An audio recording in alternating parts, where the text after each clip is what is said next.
Hello, ഇന്ന് ഞാൻ വന്നിട്ടുള്ളത് ലാഡറിൽ സർവമായ മൂവി കാണാനായിട്ടാണ്. മൂവി കാണാൻ നേരത്തെ എത്തിയാലുള്ള ഗുണങ്ങളാണ് ഇതൊക്കെ കേട്ടോ. ലാഡറിൻ്റെ ഉള്ളിൽ ബോഡി മസാജ് ചെയർ ഉണ്ട്. സോ നേരത്തെ എത്തിയാൽ ഇതിലൊരു കിടത്ത് എനിക്ക് മസ്റ്റാണ്. ഏതൊക്കെ ഭാഗത്താണ് കൂടുതൽ മസാജ് വേണ്ടതെന്നൊക്കെ നമുക്ക് സെറ്റ് ചെയ്യാൻ പറ്റും കേട്ടോ. ഞാൻ ബോഡി മൊത്തത്തിലൊന്ന് ഇളക്കി മറിച്ചേ. വൺ ടൈമിന് വെറും 50 രൂപയുള്ളൂ. 10 മിനിറ്റ് ഒരു അടിപൊളി മസാജ് കിട്ടിട്ടോ. എനിക്കിത് നല്ല വേർത്തായിട്ടാണ് തോന്നിയിട്ടുള്ളത്. ഇത് മാത്രമല്ല ഇവിടെ ഉള്ളത്, ഒരു അടിപൊളി വലിയ സൂപ്പർ മാർക്കറ്റ് ഇതിൻ്റെ അകത്തുണ്ട്. ലൈവ് 7. പിന്നെ കുട്ടികൾക്കും വലിയവർക്കും ഒക്കെ എൻജോയ് ചെയ്യാൻ പറ്റിയ ഗെയിംസും ഇതിനുള്ളിൽ വരുന്നുണ്ട്. അതുപോലെ മൂവി കാണാൻ വേണ്ടി മാത്രമല്ലാതെ ഇതൊക്കെ എൻജോയ് ചെയ്യാൻ വേണ്ടിയിട്ട് നമുക്കിവിടെ വരാം കേട്ടോ. അതുപോലെ 90 സിനിമയും ഇതിനകത്ത് വരുന്നുണ്ട്. അതൊക്കെ കഴിഞ്ഞിട്ട് നമ്മൾ നേരെ വന്ന കാര്യത്തിലേക്ക് കടന്നു കേട്ടോ.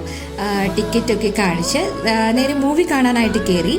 ഈ മൂവിയിൽ ഒട്ടുമിക്ക സീനുകളും ഷൂട്ട് ചെയ്തിട്ടുള്ളത് നമ്മുടെ പാലക്കാടാണ് കേട്ടോ. നല്ല അടിപൊളി ഒരു ഫീൽ ഗുഡ് മൂവി ആയിരുന്നു. അപ്പോൾ മൂവി ഇതുവരെ ആരെങ്കിലും കാണാത്തവരുണ്ടെങ്കിൽ ഒന്ന് ജസ്റ്റ് പോയി കണ്ടു നോക്കൂ കേട്ടോ. പിന്നെ തിയേറ്ററിൽ വന്നാൽ പോപ്കോൺ നിർബന്ധമാണല്ലോ. സോ ഇൻ്റർവെല്ലിന് ഒരു പോപ്കോൺ മേടിച്ച് കഴിച്ചു. അപ്പോൾ അത്രയേ ഉള്ളൂ. അടുത്ത വീഡിയോ ആയിട്ട് വീണ്ടും വരാം. Tata, bye bye.